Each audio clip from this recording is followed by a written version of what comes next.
तो अब हम पढ़ेंगे इसके अंदर ऐश एनालिसिस, ठीक है। अच्छा, इसमें कुछ नहीं है, बहुत छोटा सा टॉपिक है। देखो, अगर हमने लिविंग टिश्यू लिया, ठीक है, हमने उसको वे किया तो हमें वेट वेट मिला, ठीक है। ऑफ कोर्स अब हम अगर कोई अपनी बॉडी का एक टिश्यू लेंगे और उसको वे करेंगे तो वेट वेट ही मिलेगा हमें। अब फिर हमने उसको चलो ड्राई किया तो यानी उसका पानी इवेपोरेट हो गया, तो फिर हमें क्या मिलेगा? ड्राई टिश्यू, एक सूखा हुआ, और उसको वे करेंगे तो हमें ड्राई वेट मिलेगा। अब हमने उस चीज़ को जलाया, ठीक है, जो कार्बन है वो ऑक्सीडाइज हो गया, क्या बनाने के लिए? Carbon dioxide and water vapours, ठीक है। इन लास्ट हमें क्या मिलेगा? ऐश मिलेगी, यानी कि इनऑर्गेनिक कंस्टिट्यूएंट्स जैसे कि sodium, magnesium, calcium, chlorine, phosphate, sulphate, हमें ये सब चीज़ें मिलेंगी। बहुत छोटा सा टॉपिक है ऐश एनालिसिस, ठीक है। आप इसको बहुत अच्छे से देख सकते हो, आप दोबारा पढ़ोगे, ठीक है। एक लिविंग टिश्यू को हमने वे किया, एक वेट मेट मिला हमें। अगर हम लिविंग टिश्यू को ड्राई करेंगे यानी इसकी वाटर इवेपोरेट हो जाए तो हमें ड्राई टिश्यू मिलेगा। तो ड्राई टिश्यू को आप वे करेंगे तो ड्राई वेट मिलेगा। तो ड्राई टिश्यू को आपने बर्न किया, जलाया, तो जब जलाया आपने तो कार्बन ऑक्सीडाइज हो गया, carbon dioxide and water vapour में, ठीक है, टू फॉर्म, ठीक है। फिर उसके बाद हमें मिलती है राख, जिसे बोलते हैं हम ऐश, ठीक है। और इसमें ये कुछ कंस्ट्रेंट्स होते हैं, ये आपके सामने दिए हुए हैं। तो हम आगे बढ़ते हैं।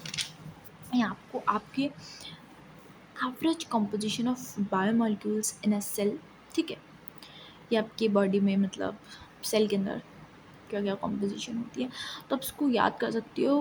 वाइट पेंटेड न्यू कारली यानी वाटर 70 से 90% प्रोटीन, ठीक है, 10 से 15, न्यूक्लिक 5 से 7, ये आपको 3 to 1 करके याद कर लेना है, ठीक है, 3 to 1, ठीक है। 3 to 1 तो याद हो ही जाएगा, पानी सबसे ज़्यादा यानी 70 से 90% पानी, ठीक है। और न्यूक्लिक एसिड क्या है आपका? 5 से 7, प्रोटीन आपका 10 से 15% है, ठीक है। और उसके नीचे आपका मेटाबॉलिज्म का टॉपिक दिया हुआ है, ठीक है। क्या मेटाबॉलिज्म क्या होती है? जितनी भी हमारी बॉडी के अंदर रिएक्शंस हो रही हैं, ठीक है, वो मेटाबॉलिज्म के अंदर आता है। तो क्या है, 2 टाइप्स होते हैं, ठीक है। एक एनाबॉलिज्म, एनाबॉलिज्म यानी बनना, कैटाबॉलिज्म यानी टूटना, ठीक है। बनना क्या है? यानी सिंपल से कॉम्प्लेक्स चीज़ बन जाए, ठीक है, यानी एसिटिक एसिड से हमारा कोलेस्ट्रॉल बन जाए। यहाँ पे हमारा हीट एब्जॉर्ब होती है, हीट एब्जॉर्ब होती है यानी कि एंडोथर्मिक प्रोसेस है ये, ठीक है। वहीं पे कैटाबॉलिज्म यानी टूटना। अब ये देखो, सिंपल से कॉम्प्लेक्स, इसका उल्टा कौन? तो कॉम्प्लेक्स से सिंपल, सिंपल चीज़, ठीक है।